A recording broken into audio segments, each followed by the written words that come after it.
Calculus के अंदर हमारे पास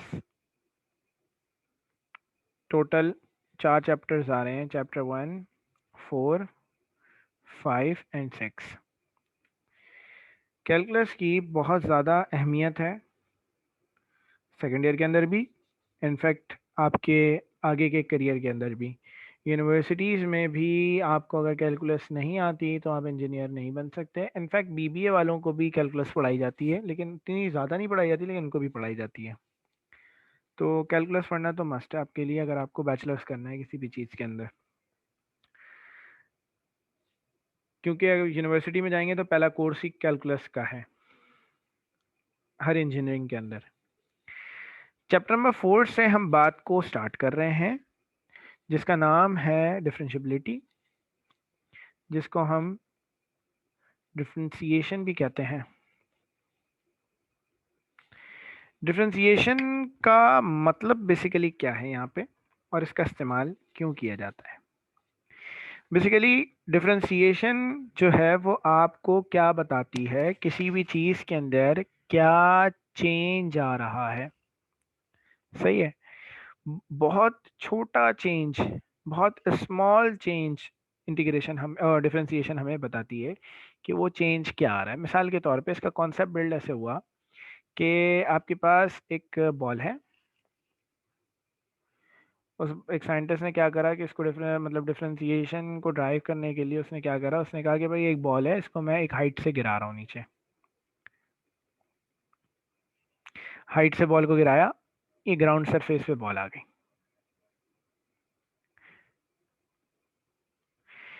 हमने फिजिक्स के अंदर शुरू में ही पढ़ा है, मतलब हम ये पढ़ते आ रहे हैं कि इसकी इनिशियल वेलोसिटी है 0, इसकी फाइनल वेलोसिटी पता नहीं क्या है, जो भी है। सही है, असल में होता क्या है देखो, इसकी इनिशियल वेलोसिटी 0 है और फाइनल वेलोसिटी कुछ भी है, मिसाल के तौर पर 10 मीटर पर सेकेंड है। डिफरेंशिएशन हमें क्या बताती है कि ये जो बॉल है ये हर पॉइंट पे कितना इसकी एक्सेलरेशन के अंदर चेंज आ रहा है। मतलब ये यहाँ से थोड़ा सा यहाँ आई तो यहाँ पे यहाँ तक कितना इसका चेंज आएगा, क्योंकि अगर 0 से 10 जा रही है तो इसका मतलब ये है कि यहाँ से लेके यहाँ तक जो वेलोसिटी है उसके अंदर वेरिएशन आ रही होगी। हर पॉइंट पे उसकी वैल्यू चेंज हो रही होगी, उसकी वेलोसिटी बढ़ रही होगी। तो यहाँ से यहाँ पहुंची इस पॉइंट पे तो क्या चेंज आया इसके अंदर, इस पॉइंट से इस पॉइंट पर पहुंची तो इसके अंदर क्या चेंज आया, इस पॉइंट से इस पॉइंट पे पहुंची तो इसके अंदर क्या चेंज आया। मतलब एक पॉइंट से दूसरे पॉइंट पर जब ये बॉल पहुंच रही है तो उसके अंदर जो भी चेंज आ रहा है, जो छोटा सा चेंज आ रहा है, उस छोटे से चेंज को, उस छोटे से इंक्रीमेंट को हम क्या करते हैं, कैलकुलेट करने के लिए डिफरेंशिएशन का इस्तेमाल करते हैं कि इसकी जो ओरिजिनल स्टेट थी उसमें थोड़ा सा चेंज आ गया, क्योंकि एक पॉइंट से दूसरे पॉइंट में जाने के लिए अगर आप चेंज को मेजर करेंगे तो वो बहुत छोटा सा चेंज होगा। उस छोटे से इंक्रीमेंट को हम क्या कहते हैं, चेंज कहते हैं, और उसको निकालने के लिए हम क्या करते हैं, डिफरेंशिएशन का इस्तेमाल करते हैं। एक कॉन्सेप्ट तो ये है, इसको बिल्ड मतलब इस तरीके से इसका कॉन्सेप्ट बिल्ड किया गया कि हर पॉइंट पे बॉल के अंदर क्या चेंज आ रहा है उसकी वेलोसिटी में, इसको निकालने के लिए डिफरेंशिएशन का हम इस्तेमाल करते हैं। इसी तरीके से एक सर्कल है जिसका रेडियस है मिसाल के तौर पे 5 सेंटीमीटर। आपने सरकमफेरेंस का फॉर्मूला पढ़ा है 2πr। सरकमफेरेंस के अंदर r मौजूद है, मतलब सरकमफेरेंस किस पे डिपेंड कर रहा है, सरकमफेरेंस डिपेंड कर रहा है रेडियस के ऊपर। मतलब सरकमफेरेंस जो है वो क्या है, डिपेंडेंट क्वांटिटी, और रेडियस क्या है, इंडिपेंडेंट क्वांटिटी। अगर मैं रेडियस में चेंज लाता हूं तो मेरे पास सरकमफेरेंस के अंदर भी चेंज आएगा। मिसाल के तौर पे अगर मैं 5 सेंटीमीटर की बात कर रहा हूं तो इसका जो सरकमफेरेंस है वो क्या आएगा, 10π। अगर मैं सर्कल के रेडियस को बढ़ा दूं, इस सर्कल के रेडियस को मैं कर दूं मिसाल के तौर पे, स्मॉल चेंज की बात कर रहा हूँ, मैं इसके रेडियस को कर दूं 5.1 सेंटीमीटर, मतलब रेडियस था पहले 5 सेंटीमीटर, अब रेडियस हो गया आपके पास 5.1 सेंटीमीटर। दोनों के अंदर क्या चेंज आया, चेंज इन रेडियस आपके पास हो गया 0.1, मतलब 0.1 का इसके अंदर चेंज आया। अब इतना छोटा जो चेंज आ रहा है रेडियस के अंदर, इसका सरकमफेरेंस पे क्या असर पड़ रहा है, इसको हम निकालने के लिए भी डिफरेंशिएशन का इस्तेमाल करते हैं। डिफरेंशिएशन के अंदर हम लिखते हैं, अभी आगे हम पढ़ेंगे भी कि ये मैं एप्लीकेशंस बता रहा हूँ कि डिफरेंशिएशन की एप्लीकेशंस क्या हैं, जो कि हम चैप्टर नंबर 5 में वैसे पढ़ते हैं कि वहाँ पे पूरी एप्लीकेशंस है, इनफैक्ट सवालात भी मौजूद हैं इसके अंदर, तो आपको वहाँ पे पूरा अंदाज़ा हो जाता है कि डिफरेंशिएशन का इस्तेमाल क्यों किया जा रहा है और किस लिए किया जाता है। डिफरेंशिएशन की साइन होती है D Y upon D X, ये डेरिवेटिव की साइन साइन ऑफ डिफरेंशिएशन है कि D Y by D x आ गया। इसका मतलब ये होता है कि सवाल जो है वो डिफरेंशिएट हो गया, मतलब उसके अंदर जो चेंज आ रहा था वो हमने कैलकुलेट कर लिया। बेसिकली हम कहते क्या हैं, हम कहते हैं कि डी डी बेसिकली क्या है, डी है बेसिकली चेंज इन वाई। बहुत छोटा चेंज है लेकिन चेंज की बात हो रही है। अगर आप वैसे अपने पिछले कॉन्सेप्ट को पढ़ें तो आप लोगों ने चेंज के बारे में क्या पढ़ा है, delta, delta y upon delta x. The change in y upon change in x means delta y upon delta x. It means y2 minus y1 upon x2 minus x1. सही है। और y2 minus y one upon x2 minus x1 किसके बराबर होता है, m के बराबर होता है, मतलब बराबर होता है स्लोप के। तो हमें एक और इसकी एप्लीकेशन पता चली है कि डिफरेंशिएशन का इस्तेमाल किया जाता है किसके लिए, स्लोप निकालने के लिए भी किया जाता है, क्योंकि स्लोप भी क्या है, change in y upon change in x। तो किसी भी चीज़ के अंदर अगर आपको चेंज कैलकुलेट करना होगा तो हम उसमें डिफरेंशिएशन का इस्तेमाल करेंगे। मिसाल के तौर पे एक गाड़ी चल रही है, अगर हम उसके डिस्टेंस को देखें विद रिस्पेक्ट टू टाइम, हम किसी भी चीज़ के रिस्पेक्ट से अगर किसी चीज़ को देखेंगे, मतलब मिसाल के तौर पे एक गाड़ी की स्पीड है 10, सही है। अब हमने क्या करा, देखा कि 1 सेकंड के अंदर इसकी स्पीड कितनी हो गई। अब हम क्या कर रहे हैं कि इसकी जो स्पीड है उसको क्या कर रहे हैं, विद रिस्पेक्ट टू टाइम देख रहे हैं। हम टाइम के रिस्पेक्ट से देख रहे हैं कि उसकी स्पीड में कितना चेंज आ रहा है, कितने हर सेकंड पे कितना चेंज आ रहा है। तो वो भी क्या है, डिफरेंशिएशन है, क्योंकि हम चेंज कैलकुलेट कर रहे हैं किस तरीके से, इंडिपेंडेंट क्वांटिटी के रिस्पेक्ट से देखते हुए। जैसे यहाँ पर अगर मैं बात करूँ कि हम सरकमफेरेंस में क्या कर रहे हैं, रेडियस को देखते हुए क्या देख रहे हैं, हम चेंज चेक कर रहे हैं कि सरकमफेरेंस के अंदर क्या चेंज आ रहा है। आ रही है बात समझ में?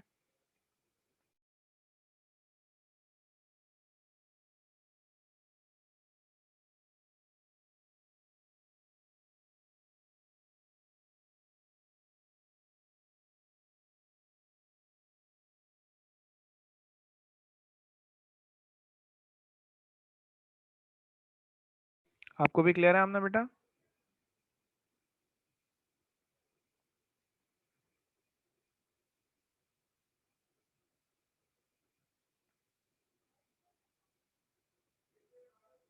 ओके, अच्छा, तो हम आगे चलते हैं। अब हम सवालात पे चलते हैं, चैप्टर नंबर 4 पे चल रहे हैं। हम सबसे पहले तो देखेंगे कि भाई सिंपल सिंपल जो सवालात हैं उनको किस तरीके से डिफरेंशिएट किया जाता है। मिसाल के तौर पे हम बात करते हैं, इसके अंदर भी कुछ टाइप्स होती हैं। हम अभी पढ़ रहे हैं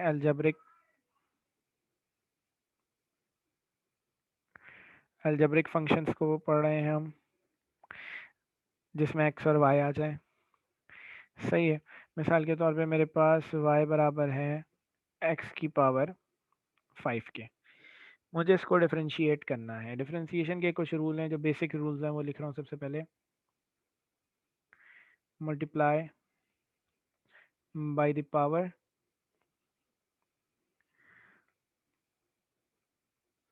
सब्ट्रैक्ट 1 फ्रॉम द पावर। ये बहुत बेसिक रूल है डिफरेंशिएशन का, सही है। डिफरेंशिएट हमेशा क्या करते हैं, with respect to independent quantity किया जाता है। y और x अगर कहीं लिखा हुआ है तो हमेशा y जो है वो इंडिपेंडेंट क्वांटिटी है और x जो है वो डिपेंडेंट क्वांटिटी है। एक्स जो है वो बेसिकली डिपेंड कर रहा होता है, सॉरी वाई जो है बेसिकली डिपेंड कर रहा होता है एक्स के ऊपर। वैसे तो ज़्यादातर जितने भी सवाल आते हैं उनके अंदर बताया जाता है कि आपको किसके रिस्पेक्ट से डिफरेंशिएट करना है, ये आपको उसमें बताया ही जाता है। तो यहाँ पे अब मुझे इसको डिफरेंशिएट करना है। डिफरेंशिएट करने के लिए हम क्या करते हैं, जब एक्स और वाई आता है तो with respect to x differentiate करते हैं। तो लिख दिया मैंने differentiate with respect to x. करना क्या है ज़रा गौर से देखिएगा। हम दोनों साइड्स पे लगाएंगे डी अपॉन डी, सही है। जिसके रिस्पेक्ट से हम डिफरेंशिएट कर रहे हैं वो वेरिएबल नीचे लिखा जाएगा। तो डी अपॉन डी एक्स क्या है, साइन ऑफ डिफरेंशिएशन। इसका मतलब ये है कि हमें इसको डिफरेंशिएट करना है with respect to x, x के रिस्पेक्ट से डिफरेंशिएट करना है। ये y इस d से मल्टीप्लाई हो जाता है तो ये dy बाई डी एक्स आ जाता है। यहाँ लिखा हुआ है x की पावर 5, x की पावर 5 है, इसको डिफरेंशिएट करना है क्योंकि इसके साथ साइन ऑफ डिफरेंशिएशन लगी हुई है। तो करना क्या है आपको, multiply by the power, power क्या है आपके 5, तो वैल्यू को आपने क्या करना है, मल्टीप्लाई कराना है किससे, पावर से। जो भी पावर है 5 से मल्टीप्लाई करा दिया, subtract 1 from the power, power में से एक कम कर दिया, 1 माइनस करा दिया। तो हमारे पास सिंपल सी बात है, D Y by D x आ जाएगा 5 x की पावर 4। मतलब ये वैल्यू आपके पास डिफरेंशिएट हो गई। इसी तरीके से अगर एक और सवाल की बात करें, मैं कह रहा हूँ कि y बराबर है x के। अब मुझे इसको डिफरेंशिएट करना है, differentiate with respect to x। दोनों साइड्स पे मैंने d अपॉन डी एक्स लिख दिया। तो यहाँ पे y है और यहाँ पे x है। तो ये y से मल्टीप्लाई हो जाएगा, ये dy बाई डी एक्स आ जाएगा। बेटा अब x की पावर खाली 1 है, पावर 1 है तो हम डायरेक्ट क्या करेंगे, इसको dx से मल्टीप्लाई करा देंगे। तो dx अपॉन डी एक्स हो जाएगा और dx से dx कैंसिल होगा, तो हमारे पास dy बाई डी एक्स 1 आ जाएगा। कुछ बातें हैं जो कि आपको याद रखनी पड़ेंगी कि x का डेरिवेटिव हमेशा 1 होता है। कहीं पर भी x लिखा आ जाए तो उसका डायरेक्ट डेरिवेटिव 1 लिख दो। वो आपके सामने है कि कैसे 1 आ रहा है।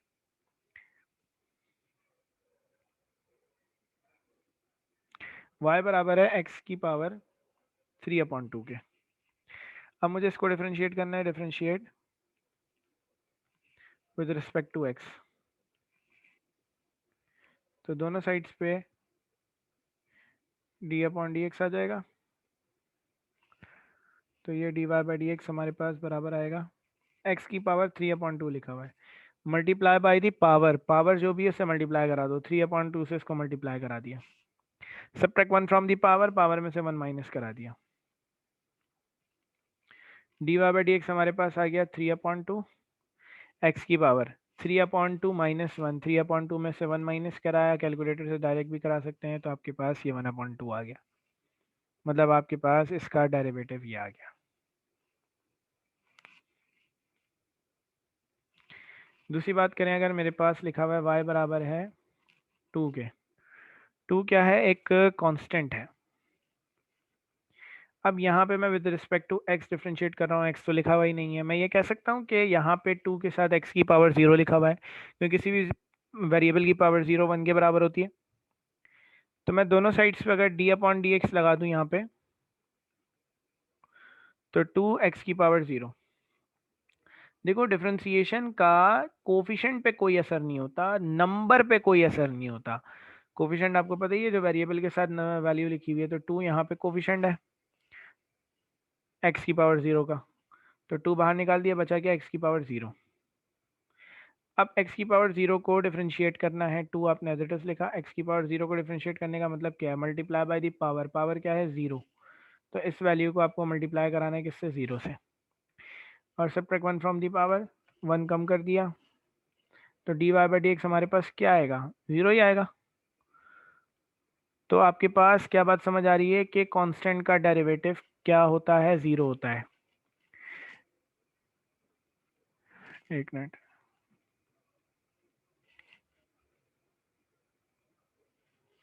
Derivative of any constant is equal to zero, हमेशा हमेशा किसी भी कांस्टेंट का जो डेरिवेटिव है वो ज़ीरो के बराबर होता है, ये बात याद रखनी है। कहीं पर भी कांस्टेंट लिखा आ रहा है तो उसका डेरिवेटिव डायरेक्ट आप ज़ीरो लिख देंगे। आ रही है बात समझ में कि किस तरीके से डिफरेंशिएट करना है चीज़ों को?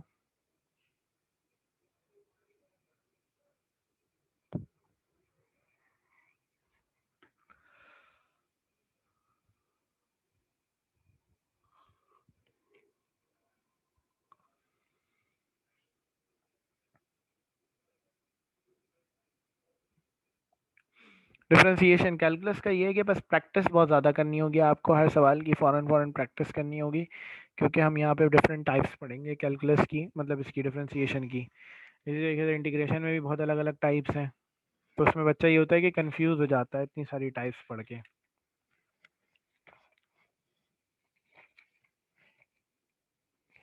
बुक के सवालात पे चलेंगे ताकि बात आसानी से क्लियर हो। एक्सरसाइज 4.1 पे आ रहा हूँ मैं।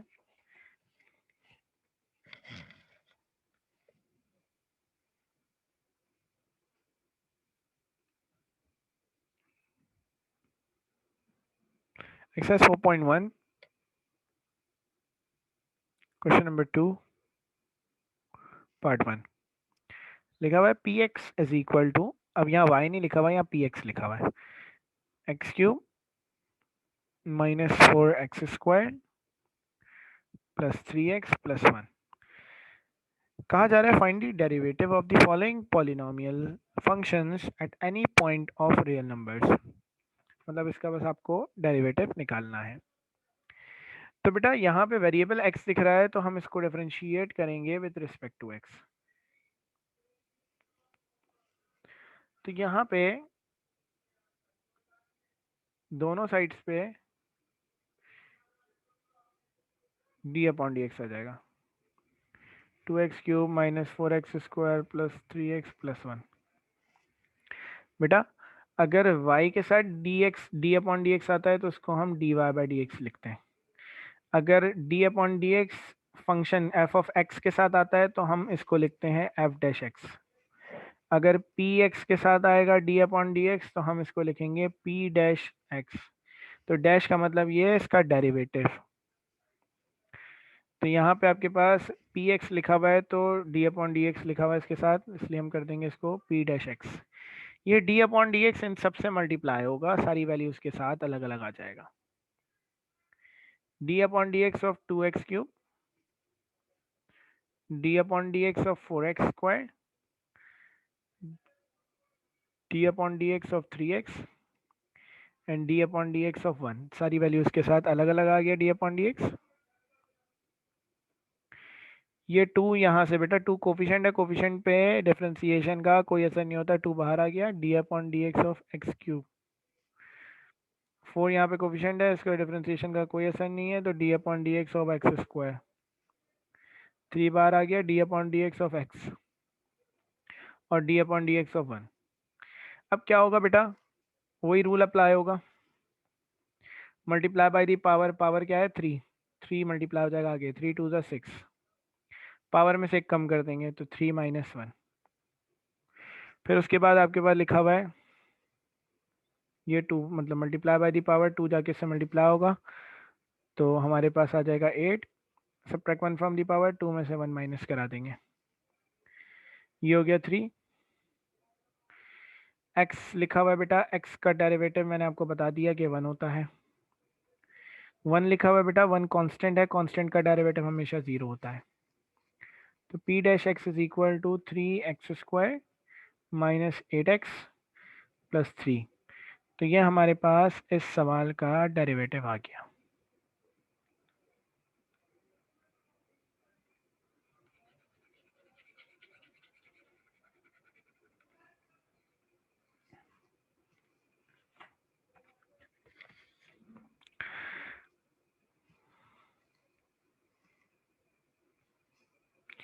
सोमल बेटा एक और सवाल बता रहा हूँ, बात क्लियर हो जाएगी। पार्ट 5 करा देता हूँ। लिखा हुआ है आपके पास P x is equal to 2x plus 3 5x² - 6। बेटा जब दो फैक्टर्स या तीन फैक्टर्स, जितने ही फैक्टर्स आ जाएं और वो मल्टीप्लाई हो सकते हैं, तो सबसे पहले हम उनको मल्टीप्लाई कराएंगे आपस में।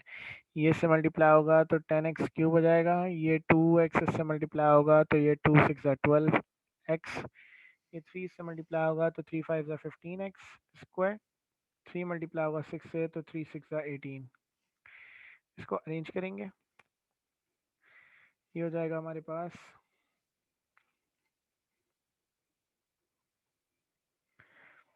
10x³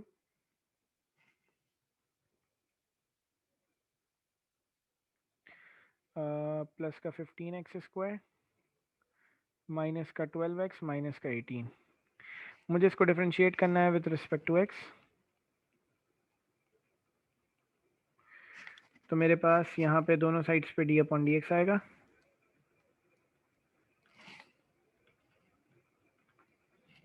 तो ये आ जाएगा 10x³ plus 15x² minus 12x minus 18। मैंने यहाँ पे स्टेप्स एक एक स्टेप खोल खोल के यहाँ पे सॉल्व किया है, आप डायरेक्ट भी कर सकते हैं, ये आपकी मर्जी है। डायरेक्ट ऐसे कर सकते हैं, डायरेक्ट ज़्यादा ही बेहतर रहता है। देखो x³ लिखा हुआ है, x हमेशा डिफरेंशिएट होगा, सही है। Multiply by the power, power जो है वो आगे मल्टीप्लाई हो जाएगी, तो 3 10 30, साथ में क्या लिखा हुआ है x³, x³ में से कम कर देंगे, subtract 1 from the power, plus की साइन, यहाँ पर आ गया x लिखा हुआ है, multiply by the power, power जो भी है वो आगे मल्टीप्लाई हो जाएगी, 2 5 2 15 30, मल्टीप्लाई बाय दी पावर, साथ में x² लिखा हुआ है, multiply by the power subtract 1 from the power, 2 में से 1 चला जाएगा। ये माइनस का 12 लिखा है, x लिखा हुआ है, x का डेरिवेटिव मैंने कहा आपको याद कर लें 1 है।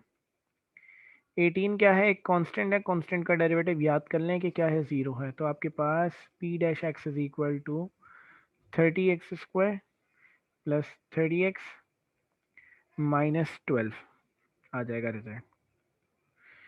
तो ये हमारे पास इस सवाल का आंसर आ जाएगा। बेटा मैं आपको सुमल उसका जो लॉन्ग मेथड बताया यहाँ पे ये भी बताया था। देखो मैंने यहाँ पे ये करा है कि d/dx दोनों साइड्स पर आ गया, ये d/dx हर वैल्यू से अलग अलग मल्टीप्लाई होगा, तो 2x³ के साथ भी आ गया, 4x² के साथ भी आ गया, 3x के साथ भी आ गया, 1 के साथ भी आ गया। 2 क्या है, एक कोफिशिएंट है, क्योंकि वेरिएबल के साथ जो भी नंबर लिखा हुआ है वो उसका कोफिशिएंट कहलाता है। कोफिशिएंट पे डिफरेंशिएशन का कोई असर नहीं होता, तो ये 2 बाहर लिखेंगे हम, बाहर लिख दिया।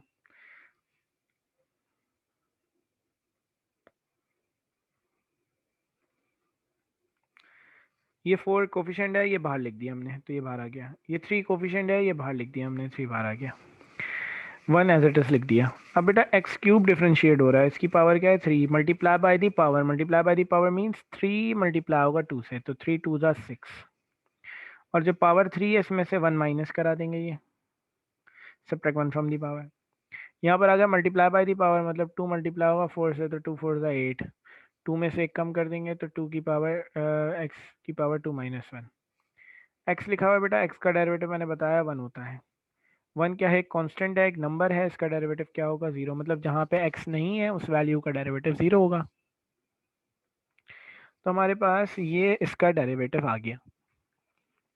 आ रही है बात समझ में कि किस तरीके से इसको डिफरेंशिएट करना है।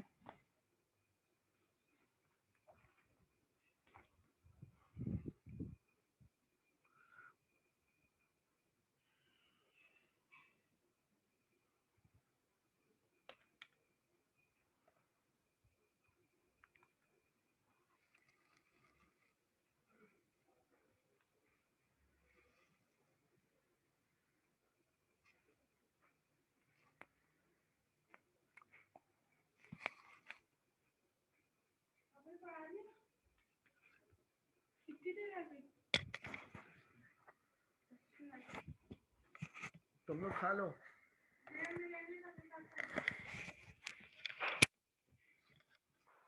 अच्छा आगे चलें। देखें इसकी प्रैक्टिस, कैलकुलस पढ़ाने का मेरा तरीका कुछ ऐसा ही है कि आपको इसकी प्रैक्टिस ज़्यादा से ज़्यादा करनी होगी।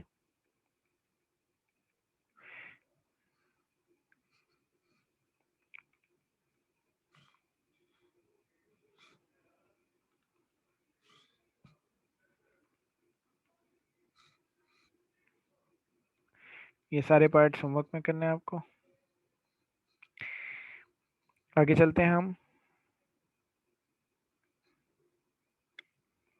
क्वेश्चन नंबर 3 में जा रहा हूँ मैं। क्वेश्चन नंबर 3 के शुरू के पार्ट्स भी आपसे वैसे हो जाने चाहिए, लेकिन पहला पार्ट मैं पहले करा देता हूँ, फिर देन थर्ड और फोर्थ कराता हूँ। एफ ऑफ एक्स बराबर है हमारे पास 2x स्क्वायर माइनस का 3x, फिर उसके बाद प्लस का 4 माइनस एक्स की power -1 and plus 3 upon x square. यहाँ पर आ जाओ। सबसे पहला एक काम ये किया जा सकता है, f of x is equal to 2x square minus 3x plus 4 minus x की पावर -1। ये एक्स स्क्वायर ऊपर आ जाएगा तो इसकी पावर -2 हो जाएगी। इसको डिफरेंशिएट हमें करना होगा विद रिस्पेक्ट टू एक्स। इसको डिफरेंशिएट करेंगे हम विद रिस्पेक्ट टू एक्स। दोनों साइड्स पे डी अपॉन डी एक्स आ जाएगा।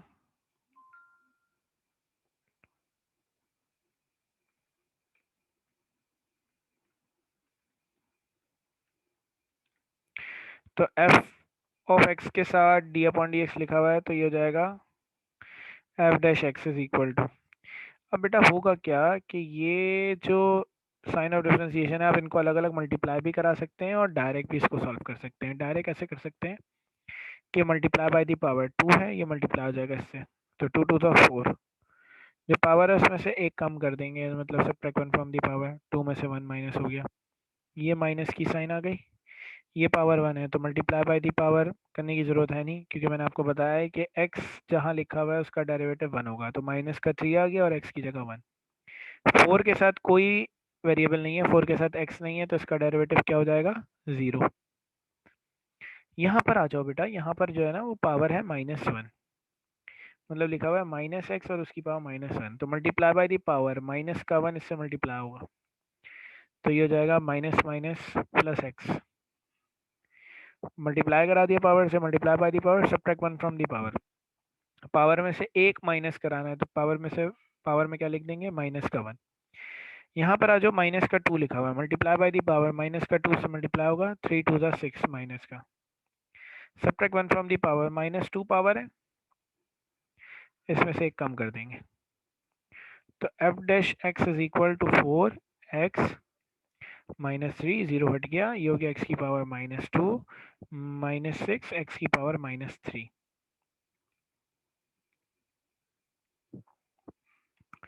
आई बात समझ में कैसे इसको डिफरेंशिएट करा है? कोई मसला तो नहीं है इसमें?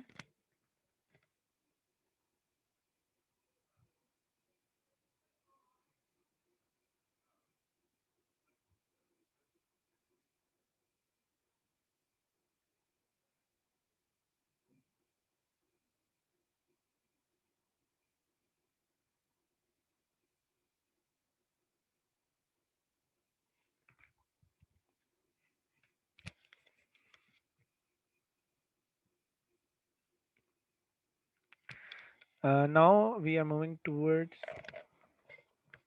question number 3 part 4.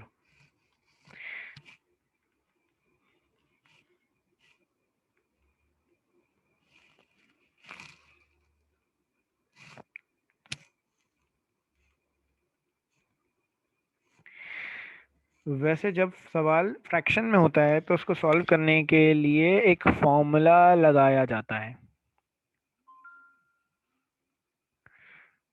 सही है, लेकिन हमारी पूरी कोशिश ये होती है कि हम उस फॉर्मूले से बचें। अभी हमने वो फॉर्मूला डिस्कस भी नहीं करा, वो आगे ही हम करेंगे।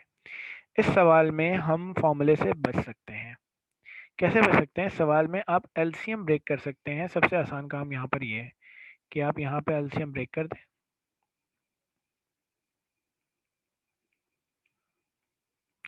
हर वैल्यू के नीचे आपके पास एक्स क्यूब आ जाएगा,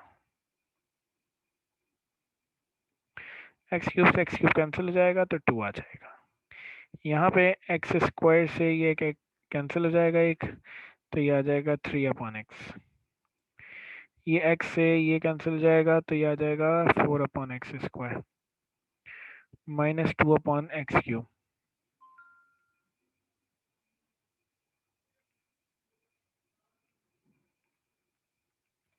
ये एक्स ऊपर चला जाएगा तो एक्स की पावर -1 हो जाएगा, एक्स स्क्वायर ऊपर चला जाएगा तो इसकी पावर -2 हो जाएगी, और ये एक्स क्यूब ऊपर चला जाएगा तो इसकी पावर -3 हो जाएगी। अब इसको डिफरेंशिएट करना है हमें।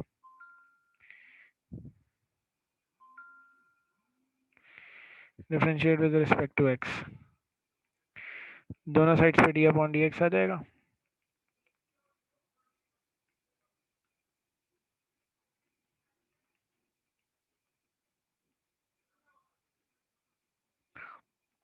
ये आ जाएगा एफ डैश एक्स।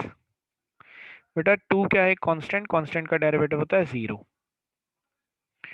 यहाँ पर आ जाए एक्स लिखा हुआ है, एक्स का मतलब पावर जो भी है multiply by the power, power इससे मल्टीप्लाई हो जाएगी, माइनस माइनस प्लस 3, एक्स की पावर -1 लिखा हुआ है, subtract 1 from the power, power में से एक माइनस करा देंगे। ये 2 मल्टीप्लाई होगा इससे, multiply by the power, plus minus minus 4 2 8, और पावर में से एक कम कर देंगे। यहाँ पर आ जाए मल्टीप्लाई बाय दी पावर, 2 आगे मतलब माइनस का 3 है तो आगे मल्टीप्लाई होगा, minus minus plus 3 2 6, subtract 1 from the power, -3 में से एक कम कर देंगे। तो f dash x is equal to, ये हो जाएगा 3 एक्स की पावर -2 -8 एक्स की पावर -3 एंड +6 एक्स की पावर -4। इसको यहाँ पे भी आंसर छोड़ सकते हैं और इसको सिंप्लीफाई भी कर सकते हैं, जैसे पहले फ्रैक्शन में लिखा था तो ये आंसर भी फ्रैक्शन में लिखा जा सकता है। आपने क्या करा, एक्स की पावर -2 है तो नीचे चला जाएगा तो एक्स स्क्वायर हो जाएगा, एक्स क्यूब लिखा हुआ है तो नीचे 3 चला जाएगा, मतलब +3 हो जाएगा नीचे जाके वेरिएबल, और यहाँ पे एक्स की पावर -4 लिखा हुआ है, ये नीचे जाके प्लस का 4 हो जाएगा। अगर इसको सिंप्लीफाई करना है और तो आप यहाँ पे एलसीएम भी ले सकते हैं। सबसे बड़ा जो वेरिएबल है, जो सबसे बड़ी पावर है वेरिएबल की, वो एलसीएम में आएगी। एक्स स्क्वायर को एक्स की पावर 4 बनाने के लिए एक्स स्क्वायर से मल्टीप्लाई कराना होगा, तो 3x²। एक्स क्यूब को एक्स की पावर 4 बनाने के लिए मल्टीप्लाई कराना होगा एक्स से, और ये प्लस का 6, इसको यहाँ तक भी आप ले जा सकते हैं आंसर को। तो ये हमारा आंसर हो जाएगा।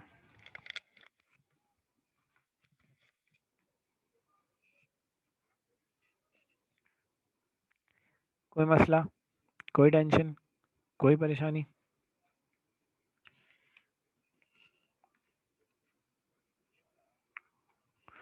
क्वेश्चन नंबर 3 पार्ट 3 पार्ट 4, ये भी होमवर्क है। तो ये सारा काम करके मुझे ज़रा भेज दिएगा ये लाजमी,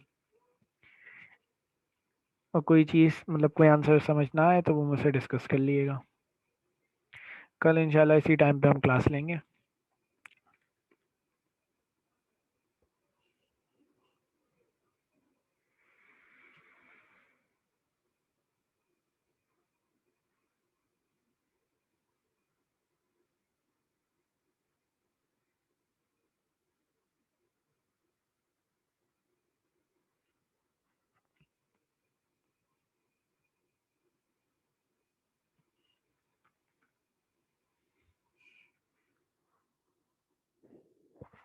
नहीं फ़ौरन नहीं भेजें, कल भेजते हैं आराम से, दिन में। अभी आराम करें।